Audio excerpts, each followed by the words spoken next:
దేవతల్ని మనం human body లెవెల్లో చూడకూడదు. అది ముందు గ్రహించవలసిన అంశం ఇక్కడ. ఆ దివ్యత్వాన్ని ప్రకృతి శక్తుల పరంగా, విశ్వశక్తుల పరంగా, అంతరిక్ష విజ్ఞాన పరంగా గ్రహించాలి.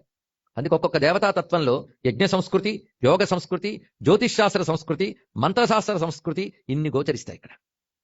ముఖ్యంగా మంత్రశాస్త్రంలో ఉన్నటువంటి శక్తులను పరిశీలిస్తూ జ్యోతిషాస్త్ర ప్రత్యేకతలు కూడా ఉంటాయి దేవతాధ్యానంలో.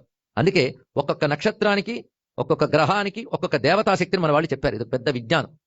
ఎందుకంటే గ్రహాలు ఉన్నాయని ఒప్పుకుంటున్నాం కదా, ఒప్పుకోక తప్పదు. తర్వాత కొన్ని గ్రహాలు తయారయ్యి మన గ్రహాలు ఉన్నాయని చెప్పే, అంతకు ముందే మన గ్రహాలు ఉన్నాయని జ్ఞానం ఉంది కదా. ఈ గ్రహాల్లో 7 రోజులు మనకున్నాయి. 7 రోజుల్లో ఒక్కొక్క రోజుకి ఒక్కొక్క గ్రహం యొక్క పేరు ఉన్నది, తెలుసు కదా. సూర్యుని వారం ఏంటండి?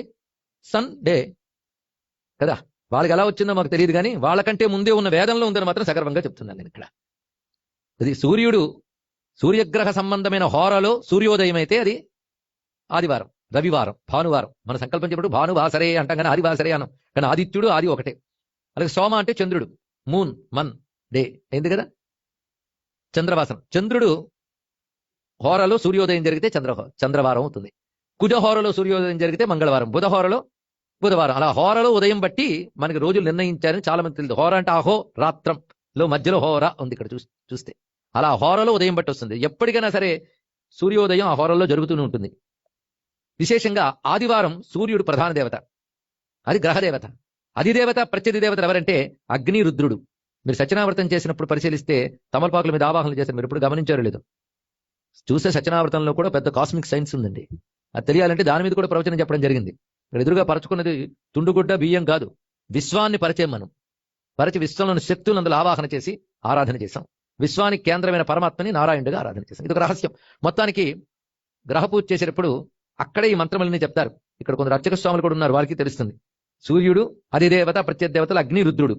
అలాగే చంద్రుడికి గౌరీ, దాని తర్వాత జలము, అధిదేవత ప్రత్యదేవతలు అయ్యారు. కుజుడికి వచ్చేటప్పటికల్లా సుబ్రహ్మణ్యుడు ప్రధానంగా చెప్పబడుతున్నాడు ఇక్కడ. ఇది పురాణములు కూడా చెప్తున్నాయి. అది ఆదివారం ఎవరిని ఆరాధించాలని రుద్రారాధన, శివునికి అత్యంత ప్రీతిపాత్రం. ఎవరు ఆదివారం శివారాధన చేస్తారో వారికి ఆరోగ్యపరమైన సమస్యలు పోతాయి.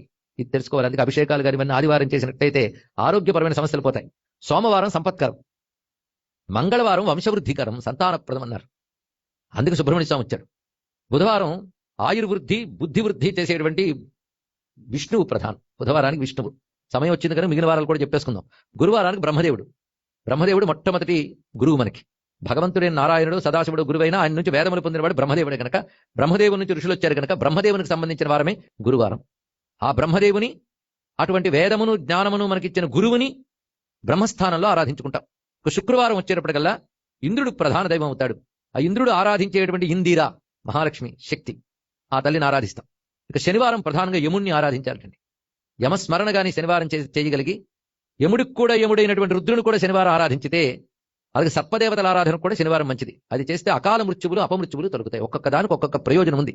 అందుకే 7 వారాలు మనకు ఒకేలా కనబడతాయి, కానీ ఒక్కొక్క రోజుకు ఒక్కొక్క ప్రత్యేకత. మాకు అలా లేదండి, 7 వారాలు ఒకేలా ఉంటాయంటే దాన్ని పశుదృష్టి అంటారు. కొందరు నీళ్ళన్నీ ఒకేలా కనబడతాయి, కానీ ఏ నీళ్లు పవిత్రం, ఏ నీళ్లు తాగాలి, ఏ నీళ్లు తాగకూడదు సైన్స్ తెలియాలి. అందుకే మాకు అన్ని కాలాలు మంచివేనండి, ఇది పుణ్యతిథి, ఇది చెడ్డతిథి లేదు అంటే మీకు సైన్స్ లేదని అర్థం. ఇది మంచిది, ఇది చెడ్డది కాదు అని చెప్పారు అంటే స్టడీ చేశారని అర్థం. అలా మనకు ఒక్కొక్క వారం ఒక్కొక్క ప్రత్యేకత. చెడ్డ రోజు ఏదీ లేదు, ఒక్కొక్క దానికి ఒక్కొక్కటి మంచి రోజు ఉంది. అది తెలుసుకోవాల్సింది ఇక్కడ. భూమిలో చెడ్డ స్థలం ఉందా అండి? అయితే కొన్ని చోట్ల పంటలు పండవు, కొన్ని చోట్ల రాళ్ళు ఉంటాయి. పంట నీకు ఎంత అవసరమో రాయి రప్ప కూడా అంత అవసరం, లేకపోతే పునాదులు ఎక్కడి నుంచి వస్తాయి. కనుక దేని అవసరం దానికి ఉన్నట్టే సృష్టిలో చెడ్డ ఏది కాదు, దేని ప్రయోజనం దానికి ఉంటుంది అని గ్రహించుతూ, కాలం ఎప్పుడూ గొప్పదే, కాలం భగవత్ స్వరూపం. కానీ కాలకర్త మహేశ్వర, భగవంతుడు మనల్ని అనుగ్రహించడం కోసం ఈ వార చక్రాన్ని ఏర్పాటు చేశాడు. వారం అంటే అర్ధరాత్రి తేదీ మారడం కాదు అని మన నిర్వచనం ఇచ్చారు. ఉదయాదుదయం వారం, ఇది నిర్వచనం. సూర్యోదయం నుంచి మళ్ళీ సూర్యోదయం వరకు ఒక వారం కింద గణనం. అది మనకి భగవత్ శక్తి పొందడానికి ఒక్కొక్క వారం ఒక్కొక్క ప్రత్యేకత. నేను ప్రస్తుతం వారజ్ఞానమే చెప్పాను, తిథులు వాటి జోలికి ఇంకా వెళ్ళట్లేదు.